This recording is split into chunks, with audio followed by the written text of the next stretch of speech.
Yo tout le monde, comme le savent la plupart des gens qui me suivent sur Twitter, Facebook, Instagram, etc., les réseaux sociaux de manière générale, je suis monté champion et je vous ai dit lundi en programme de la semaine que j'allais vous faire une série de deux-trois épisodes pour vous montrer les gameplays, comment je suis monté champion assez rapidement avec une technique Go Wivap. Ah ouais, je vous en ai parlé plusieurs fois de cette technique-là, j'en suis croque-dingue, elle est magnifique.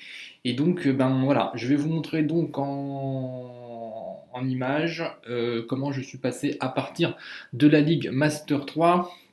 On va voir dans cet épisode d'aujourd'hui de Master 3 à Master 2 avec quelques gameplays de Master 2.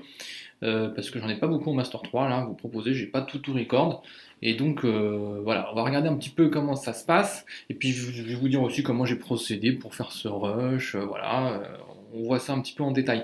Donc là, ce que je cherche, c'est principalement du trophée. Alors c'est vrai que là sur la vidéo, on voit pas le nombre de trophées à prendre, on verra en fin de bataille.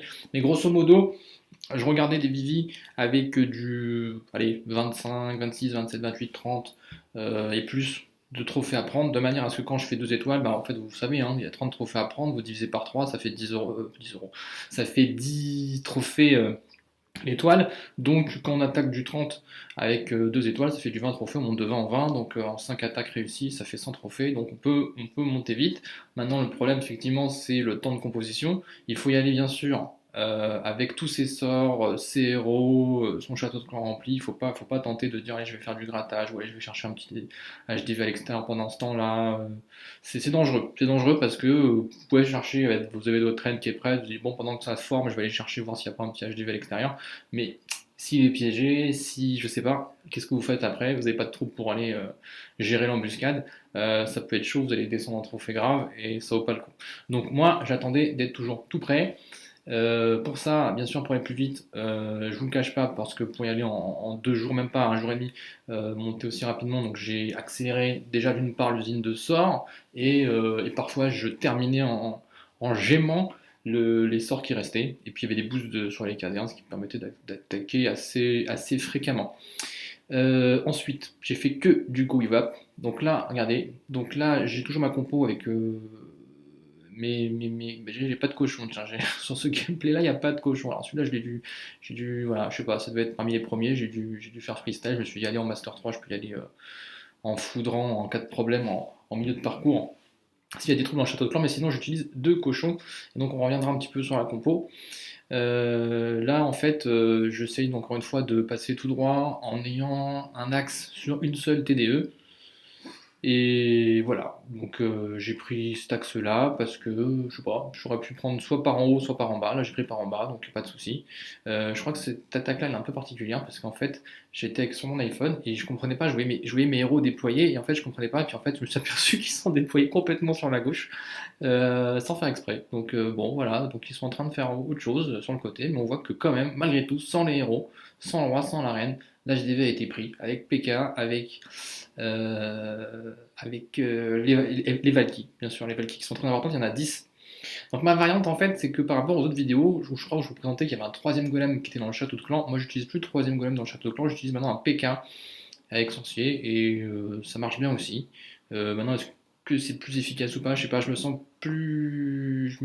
plus rassuré du fait que j'ai encore des dégâts possibles avec le PK. Il fait tank à la fois dégâts, donc c'est intéressant.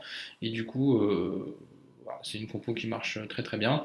Alors, vous voyez, là, en fait, là, ce qui s'est passé durant ce rush, c'est que je m'en fiche totalement de la tête des villages. Je regardais uniquement mon trophée. Donc, je passais pas des heures à chercher. Dès que je trouvais du trophée, même si c'était un gros Vivi, que c'était maxé, parce qu'en Master 3, on peut trouver des choses plus faciles hein, en cherchant un peu plus longtemps, mais non, j'ai pas cherché la facilité.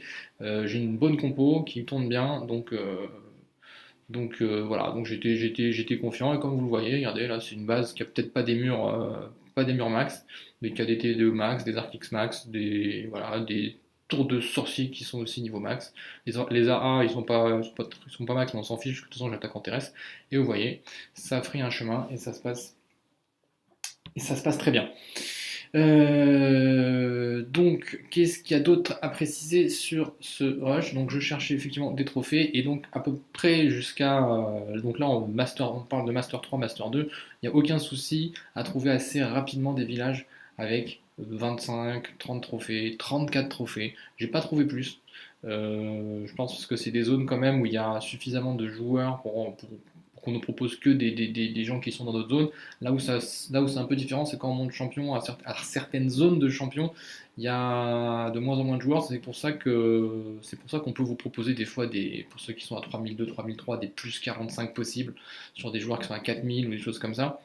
Parce que on est obligé en fait, Supercell doit élargir, j'imagine, la zone dans les propositions qu'on vous fait en cible pour que vous puissiez avoir un minimum de choix, sinon on resterait tous sous la loupe, même à des niveaux bas en champion. Et on sait très bien que les niveaux hauts en champion, à plus de 4000 trophées, c'est très très long pour trouver un petit Vivi.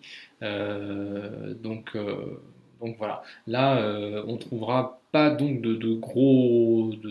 Si vous voulez faire un plus 45, des choses comme ça, là, en faisant 3 étoiles sur un truc, sur quelqu'un qui va être en une zone très au-dessus, à ce moment-là, c'est que la vengeance possible, et c'est la vengeance sur quelqu'un qui serait monté, qui serait en plein rush, qui vous aurait mis une défense, et qui serait monté de 200, 300 trophées. À ce moment-là, si on arrive à le choper, effectivement, on pourrait lui faire un gros carnage en nombre de trophées, mais j'avoue que c'est rare, c'est difficile, parce que les gens ils sont toujours sous bouclier, ou ils sont connectés, donc moi j'arrive jamais à faire des revanches, je crois que j'en ai fait très peu dans ma vie des revanches, et je focalise pas trop là-dessus. Après les defs, ce qui est étonnant, c'est que en Crystal, Master, etc., je me prends des defs, je perds en général une étoile, voire même 2 étoiles. 3 étoiles, ça m'est jamais arrivé avec le village que j'ai actuellement depuis longtemps. Ce qui est étonnant, c'est que voilà, je les perds, et là où je vous parle, ça sera les autres épisodes, mais là je suis en champion assez relativement haut, on va dire, et je gagne des defs. Je gagne des defs en champion alors que je n'en gagnais pas en master. Donc c'est assez marrant, j'ai l'impression que les gens ils sont pas habitués à avoir une dizaine de villages et qu'ils ont des compos, je sais pas, ils font le plus avec leurs compos, et voilà. Là, regardez, un village vraiment complètement sur le côté, enfin à l'envers, quoi. Alors, il n'a qu'une rotation de 90 degrés. Et bah, vous voyez que le truc, c'est que voilà, il faut juste dire où est-ce que je vais placer mes sorts de saut pour aller droit vers l'HDV en deux sauts, voilà, avec les murailles qu'il y a. Donc là, j'essaye.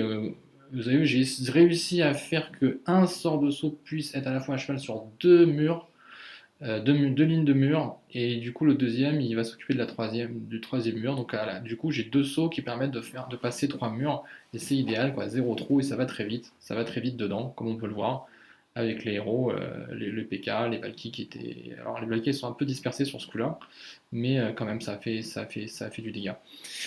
Donc c'est une compo qui est très très intéressante parce que elle a l'avantage de pouvoir taper sur j'ai envie de dire n'importe quel design de base, et si vous avez des troupes max, eh ben on peut taper sur du très lourd, sur des défenses maxées.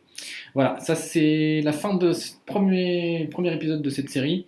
Enfin, de cette série en trois, je pense, deux ou trois épisodes. Donc je vais voir si le prochain je le fais tout d'un coup. Je pense que non, parce qu'il me reste pas mal de gameplay. J'aimerais vous faire profiter, que je les ai pas record pour rien. Donc voilà, donc je vous dis à très vite pour la suite de ce rush champion et plus. Voilà. Et n'hésitez pas à me donner votre avis en commentaire. Ciao tout le monde.